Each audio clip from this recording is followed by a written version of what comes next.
da nga di entrepreneur commerçant wala porteur de projet nga bëgg a Bonjour à toutes et à tous, bienvenue sur Business 221, votre émission dédiée à l'entrepreneuriat, aux opportunités et au succès made in Sénégal. Gars yi nag maa ngi leen di wax asalaamualeykum di leen nuyu fépp fu ngeen xamante ne yéen a ngi fa nekk muy Dakar donc muy 98.0 Dakar 104.8 Kaolack dinaa leen asalaamualeykum. Voilà ñu ngi door nag tey émission bi di Business 221 Made in Sénégal nga xamante ni day promouvoir lépp luy produit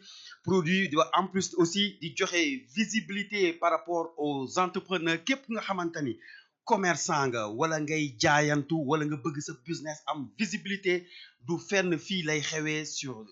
Business 221 à partir de 10h du lundi au vendredi 10h 11h la mooy la seule émission bi pensée la seule émission commerciale bi nga xamante ni mi ngi leen di xalaat bëgg boo leen bëggee fësal seeni produit fii la maa ngi leen di nuyu yéen ñëpp di leen ziar xam leen ni nag Business 221 door na tey ci altine bi fii ci Univers FM 98.0 104.8 Kaolack da ngeen koy am altine ba ajuma bu 10h jotee jàpp 11h galaay. merci beaucoup Seydina ñu ngi leen di nuyu bu baax a baax di dellu si waat on va parler de l'entrepreneuriat, on va parler de business, on va parler de vente et on va parler de beaucoup de choses qui ont rapport ak li nga xamante ne moo di mbirum jënd ak njaay parce que li ñuy wax ni commercialisation dafa am solo ndax Seydina ñu bëri ñi nga xamante ne ñu ngi ci business ñu ngi ci métier mais xamuñu comment naka la ñuy def ba jàllale ko ba mu am anam ba nga xamante ne moom la war a am donc c'est ici sur Univers FM Dakar ñu daal di leen di defal visibilité bi nga xamante ne moo nekk ci wàllum produit yi nga xamante ne ngay vente yi ngeen di def ak njënd ak jaay ñu ànd seeg Seydina. voilà noonu lay demee saa su ne ci Business 221 rek lay xewee da nga am sa produit bëgg ko fesal waaye xamoo naka ngay def parce que tamit galaay maanaam boo amee li nga xamante ni mooy sa produit te munoo ko jaay amoo benn visibilité donc une entreprise qui ne vend pas meurt dafay dee. te ñun on a nos plateformes digitales muy YouTube donc di ngeen ñu suivre aussi si rajo bi 98.0 et vous pouvez interagir avec nous au numéro n'est-ce pas c'est ouvert galaay 33 822 92 55 822 99 55 ngeen woote fii bu fekkee ni tamit da ngeen bëgg ñu waxtaane entrepreneuriat wala ñu débattre tamit ci aussi jënd ak jaay xam leen ni saa su ne am ngeen ko fii te tamit tout est ouvert donc voilà visibilité bi de ba pare ay mën nañ la defar ay publicité yuy jàll fii ci rajo bi ñu def déplacement ñëw ba fekk la tamit fi nga xamante ni mooy sa entreprise ñu mën a débattre waxtaan ci say produits ñu jàllale ko suñuy différentes plateformes digitales bu ko defee ñëpp xam ko. voilà avec business vente 221 business 221 di ngeen mën a anam bi nga xamante ni indi fii seen produit fii ci rajo Univers FM nga daal di ñu koy teg en direct ñu daal di koy décortiquer ensemble wax li composante produit yi nga xamante ne moom nga am ñu daal di la koy faram-fàcceel ci anam ba nga xamante ne aussi clientèle bi ëllëg mën na ñëw fii ci Touba Sandaga Univers FM Dakar daal di jël ci produit am ba nga xamante ne aussi daal dina koy commander loolu mu nekk lu am solo mu nekk une première ba nga xamante ne rajo Univers FM daal di lañ koy jagleel à travers Univers FM fii ci émission Business 221 donc Seydina yaakaar naa ne léegi njaay mi ñënd ak njaay mi plateforme digitale ñoo ko yor parce que dañu toll ci jamono joo xamante ni boo toogee mun nga toog fi nga toog waaye tamit di jaay à l'extérieur maanaam ñoo xamante ni tey nekkuñu fii même sax en Europe di gis sa produit parce que fa la jamono toll sur toutes les plateformes digitales léegi vendre ce n'est plus difficile donc on peut rester chez soi mais tamit il faut nga am benn canal boo xam ni fa ngay jaar pour que say produit mën a fës parce que tamit nit ñi bu ñu xamul sa produit gàllaay mënuñu ko jënd boo nekkee toog sa ruq rek donc kenn xamul sa produit vous ne pouvez pas vendre da ngay génn nga ñëw vraiment montrer nit ñi lii laay jaay bu ko defee nit ñi am te quand tu vends toujours tu proposes des besoins yooyu nag la nit ñi di soxla c'est-à-dire tu apportes toujours une solution bi ngay indi nag loolu mooy tax nit ñi mën a jënd parce que àdduna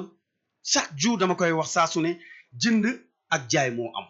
tout le monde vend. Effectivement. On vend quoi? Un produit, un service, une idée, une vision. Ça dépend de la nature de ce que l'on vend. mais tout le monde vend ñëppay jaay ñëpp nit bu ma déggee mu ni jaayul dafa xamul soit li muy jaay moo différent nature bi produit la service la idée la vision la mission la président bi sax dafay jaay vision ñu jënd ñun ñëpp avec notre pièce d'identité effectivement bu ko defee ñu mën ko élire qui ne vend pas ku jaayul amul ñëppay jaay dëggantaan parce que une entreprise qui ne vend pas dafay dee donc nit war na mën a mokkal jaay xam naka lay def ba ay produits mu mën parce que tamit stocker say produits sans les vendre ça n'a pas de sens dafa war a bouger effectivement produit bi jënd ak jaay loolu moom mooy àdduna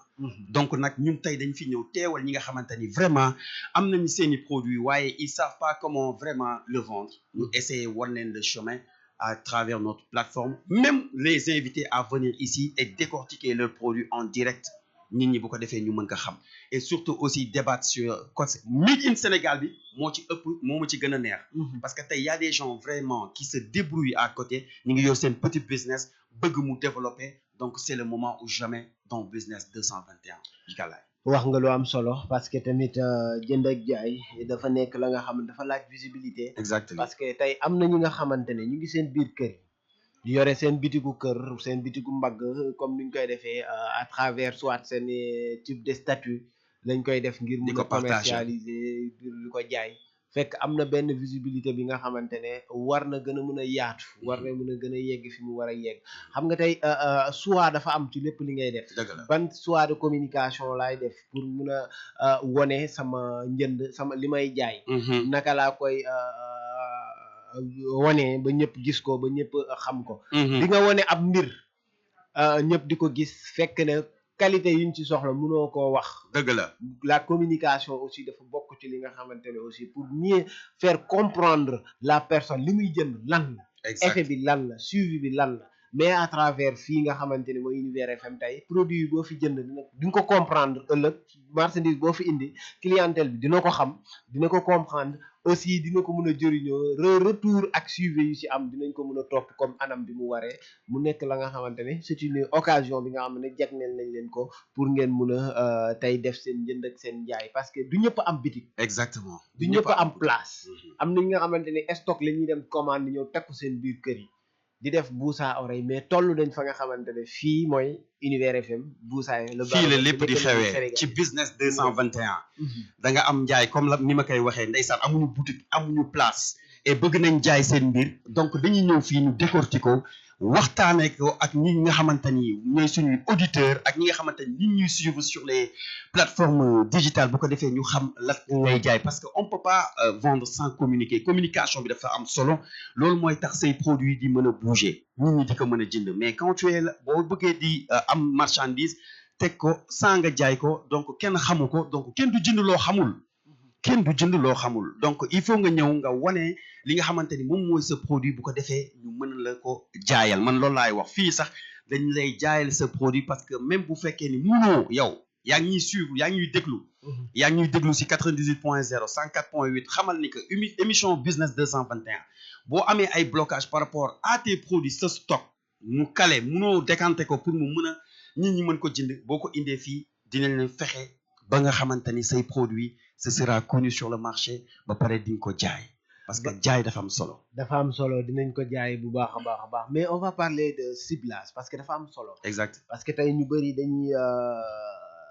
jënd di jaay di jënd produit mais parfois dañuy am sax problème mu ciblage. parce que tamit boo gisee tey lu mel ni média yi ñu koy faral ñu leen di may opportunité yu mel ni pour ñu mun a dindi limite boobu. xam nga tey di nga dëkk ci ab gox. di jënd di jaay ne da ngay commerce li ngay jënd di ko jaay dafa war a méngoog la nga xamante ne moom la bëgg-bëggu askan wi parce que ñu bëri dañ naan lii nekk na sama xel la nañ dem exploiter naa dem jël benn dépense exploiter ko fekk prérequis yi ci war amoo ko étude bi ci war boo ko amul expérience bi ci war ban population nga yor ñoom naka la ñuy dundee ndaxte tamit xam nga mënoo dëkk ci koñ ba nga xamante ne ñii seen doole nii la toll nga dem jënd la nga xamante ne dafa supérieur ak ñoom. dëgg la donc loolu dina nekk des problématiques yi nga xamante ne tey bu fekkee ne amoo voie de communication canaux de communication yu mel ni tey Univers Business 21. day nekk un gros problème pour nga mun a écouler sa marchandise. pour nga mën a exactement jaay clientèle parce que cible bi ngay gis méngoowul ak la nga yor. seen doole attanu ko léegi nag il faudra chercher beneen ouverture bu permettre tey nga mun a am écouler sa produit boobu looy waral des fois nga gis ku def stock 1 an 2 ans ba nga xamante ne li mu ci bëgg mënu ko am donc tey ciblage boobu noonu tey yow lan ngay conseiller en tant qu'expert aussi ci wàllu. mais étude de marché dafa am ci lépp loo gis. étude de marché est-ce que xam nga ne luy dama lay jox un exemple bu terre à terre lu am na loo xamante ni mën na dox Dakar fii nii waaye du dox Kédougou. je te donne un exemple. instant bii nii am na loo xamante ni day dox Dakar bii nii fii nii léegi à l'instant. te soo demul léegi nga déplacé ko nga dem Kédougou du dox. dëgg la dama lay jox rek exemple pull vert instant bii nii mën nga ko jaay fii parce que lan la. dafa seet demal Kédougou di ko jaay. kan moo koy jënd. loolu la ñuy wax étude de marché maanaam yow ciblage bi da ngay xam lan mooy population bi lan mooy seen besoin ngay apporter leen solution. on crée le besoin indil leen jaay xam nga lan la. da client bi fa am problème lii mooy solution bi. effectivement moom boo ko joxee solution bi jeex na. loolu mooy jënd jaay moo tax y a des gens yoo xamante ne expérimenté si domaine boobu dañuy toog ñu xool des fois vraiment parce que damay wax ne sax ñii ñi di wax naan souvent aw ma liggéey. c'est parce que dañ ko bëgg. moo tax amuñu liggéey. mais àdduna. tey soo jëloon wala ñoom ñoo ban a jaay boo jëloon loo xamante ni yaa ngi xool nga sa quartier rek gis nga ni lii c'est un besoin nga jënd ko di ko jaay. mais yaa ngi ciy am sa commission. di nga mën a fajal sa bopp sa yenn soxla yi. moo gën toog di xaar attentiste. effectivement donc y a toujours un besoin. donc besoin bi toujours daf fi nekk client bi yow yaa koy apporter la solution ne ko lii la. tey léegi nii bu fekkoon ni instant bii nii dama ñëwoon en tant que star ma ne la Galaye. ma gis la nga nekk yow benn star boo xamante ni bëgg naa nga signer ma benn autographe. comment est-ce que je vais créer le besoin pour nga mën ma signer benn autographe puisque xam naa ni instant bi y a un besoin d'un stylo amoo ko mais mën naa la ko tàllal jaay la ko vrai ou faux. effectivement. parce que y a toujours un besoin nit l'être humain. am na toujours benn besoin bu mu bëgg satisfaire. yow yaa ko koy apporter.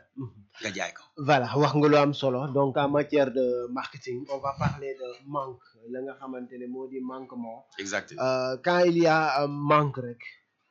besoin day judd parce que manquement bi ngay am loolu moom mooy permettre tey nga dem xalaat ne lii manqué naa ko. automatiquement day dem virer au besoin. tey clientèle bi idée bi nga wax vision bi nga wax ki nga xamante ne commerçant la wala muy yëngu ci mbirum jaay am na idée am na vision dem na exploiter ko fexe na ba am manquement boobu noonu tey mu soxla woon moom peut-être ne manque am na ressource bi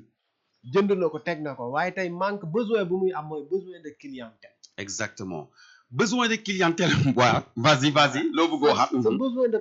clientèle bi nga xamante ne am na ko moom day convertir en manque. en manque très bien. donc très bien. il est obligé d'aller satisfaire cette manque. exactement manque boobu muy manqué wu tey pour mu satisfaire ko y a des stratégies yi nga xamante ne tey comme li ñuy wax ne tey naka lan laay def nan la ak naka la là où on est tamit ci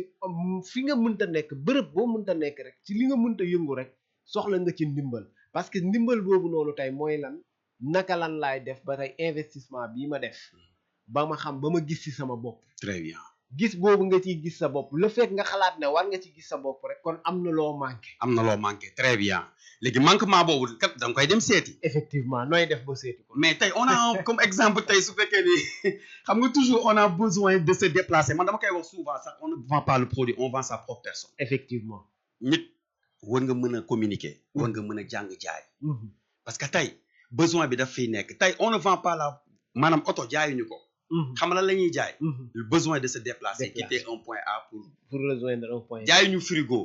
conservation la ñuy jaay. pour que nit ki mën a denc parce que loolu kese la. donc nit ki besoin bi nga xamante ni moom la soxla loolu boo koy jaay. su ko defee boo ko jaay moom nga mën nga satisfaire nga ko. maintenant il y a cet art de convaincre. ñu ñëw après. mooy da ngay jàng comment communiquer. comment affronter l'inconnu. naka nga koy expliquer ce produit parce que quelqu'un qui te connaît ou pas wala ki nga xamante ni tey mi ngi lay soog a gis. balaa nga koy jaay y a des dafa am ay phases yoo xamante ni moom mooy tax nga jaay ko. déggoo sax dañuy wax naan li ngay jaay moo lay jaay wala tamit ñu ne uude nu mu la gisee. noonu la lay ëwalee. donc là-bas on renvoie au comportement. au corps vestimentaire. ci côté aspect bi nga xamante ni tey mu ngi noonu ndaxte la première chose mooy li nga wax dafa am solo uude nu mu la gisee noonu noonu la la lay lay ëwalee ëwalee exactement. léegi uude nu mu la gisee noonu la lay ëwalee Mm. mu nekk la concept ba nga xamante ne tey mu nekk lu am solo Mhm. parce que tamit jëmm ñu mel ni ñi nga xamante ne tey ñu ngi ci yëngu ci comme certains agents commerciaux wala lu ñuy def comme ni ñu mel ni tey boo gisee Seydina di nga gis ne sa posture Mhm. sa façon de parler ak accueil bi muy am dalal bi muy am ak confiance bi mu lay jox parce que là vision bi nga am mooy en parlant avec ñi bëgg seen produit jar dinañ xam ne kii li muy wax maîtriser na ko kii ses gestes maîtriser na ko ses comportements permettre na kii ñu mun ñu atteindre suñu objectif kon donc je pense que ne Business 21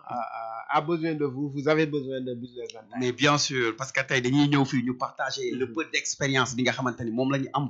parce que nous aussi on a pratiqué sur le terrain jàng nañ marketing boobu noonu donc Mhm. def nañ pendant des années maîtriser cet art donc dama naan tey mën nañ taxaw sax di ci wax loo xamante ni mën nañ ci bind livre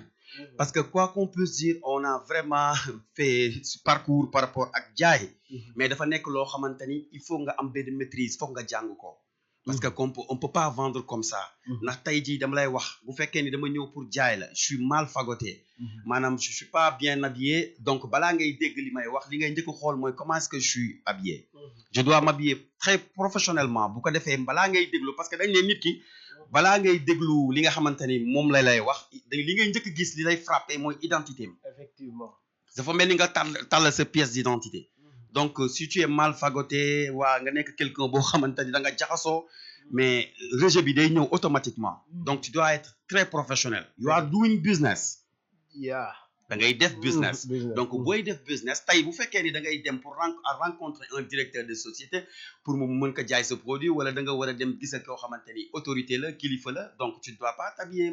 n'importe comment bokkul ak boo nekkee ci kër ga ba donc mbubu booy sol la bu teyee mën nga sol lii bu subaa nga changer et tu nga casquette la quoi Effectivement. tey bu fekkee da nga war a dem ñu lay recruter sax ki lay recruter balaa muy lay recruter da lay njëkk xool ba xam ndax yow ku jaxasoo nga wala tu es vraiment sa comportement doy na ko pour mu mën la rek moo tax may la du jaay produit bi sa personne ngay njëkk jaay Effectivement. soo jaayee sa personne waa ji jënd ko ba pare donc loolu la nga mën nag convaincre ko à ce que mu jënd sa produit donc jaay d'une manière globale tout le monde le fait naka nga koy defee loolu moo si ëpp solo fii nag boo ñëwee dinañ la ko décortiquer on va te montrer ñi nga xamante ni chemin boobu nga mën a def pour que say blocage par rapport à ta vente même sax coacher la si lu bëree bëri mën nañ ko tamit dëgganta mën nañ la coacher si lu bëri tegle ci anam mais tamit on va parler la nga xamante ne mooy ci wàllum doxalin à travers Univers FM donc mun ngeen bénéficier wu aussi des voix de spot publicitaires yi jàll ci rajo bi à des prix abordables ginnaaw loolu aussi vous pouvez bénéficier seen produit yi ñëw sur plateau ñu daal di koy décortiquer ensemble donc dina permettre ngeen am visibilité parce que dañ leen ko jagleel ci anam ba nga xamante ne anam bu yomb ba nga xamante ne ku ci nekk mën nga ci yëg sa bopp te du metti du diis incha allah Univers FM moo leen ko jagleel à travers business bourse 221 donc mu nekk la nga xamante ne ñëpp war nañ cee mën a parce que dañoo jàpp ne publicité pour nga def ko rek il faut dépenser beaucoup non ñoom loolu mooy leen di bloquer ci lu bëri c'est gis nga am na koo xamante ni le peuple day dépense wala tuuti lay joxe gagner beaucoup alors que tey am na koo xamante ni mi ngi joxe lu ne pour am visibilité te amu ko parce que xam nga lan moo tax visibilité fa am ay axes yoo xamante ni faaw nga nekk ci pour que nit yi mën la xam wax naa la ko léegi dañ toll ci jamono boo xamante ni on est dans le si digital tey boo ñëwee Univers FM am na vous pouvez nous suivre sur YouTube Facebook Jalon lépp mën nga ci déjà canaux yooyu rek dafay ubbi te tey par exemple boo waxee YouTube rek y a combien d'abonnés effectivement si on le partage le live qu'on est en train de faire l'auditeur qui est en train de nous écouter ñooñu ñëpp dañuy déglu am na koo xamante ni tey peut-être que mi ngi déglu rajo bi am na benn produit bu mu xamante ni am na te xamu ko woon mais nga indi ko dans business 221 ñu wax ko fii mu ne ah kon lii am na et tu donnes ton numéro mais le gars va te contacter wala si fekkee ne da nga am local il va se déplacer venir vers toi jënd sa produit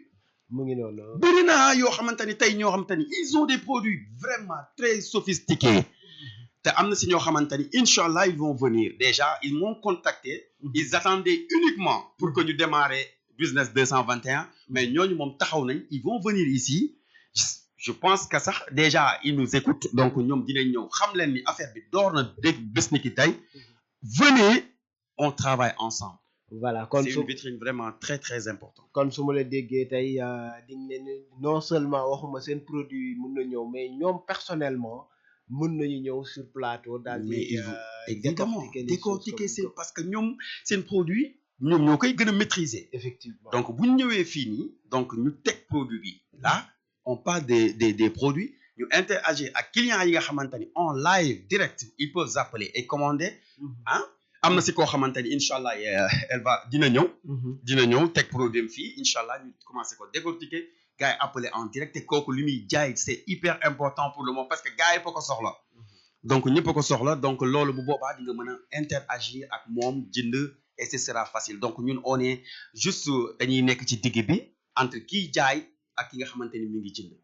voilà mu ngi noonu faciliter leen mu ngi noonu kon xam naa Seydina dañuy daal di ndege ni jëli exactement ñu jëli brève yi ensuite ñu ñëw continuer. voilà mu ngi noonu teg leen foofu seen loxo incha allah léegi ñu liw de te di ngeen yàgg liw nag ànd ceeg soxar goo xam ne ñëpp gis nañ ko di dóor rek waaye fu ngeen mujjee du carte appui de waaye biir bi nga moo lay fas ci suuf donc il faut apprendre de vos erreurs et revenir à la raison. Univers FM 98.0 à Dakar. Univers FM 98.0 à Dakar. Monsieur le Premier ministre, je vous invite à présenter votre Univers FM 98.0. Univers FM 98.0. xibaar yu wér te wóor di suñu bàkk xibaar yi ci Univers FM. Univers FM 98.0. xibaar yi ci Univers FM 98.0.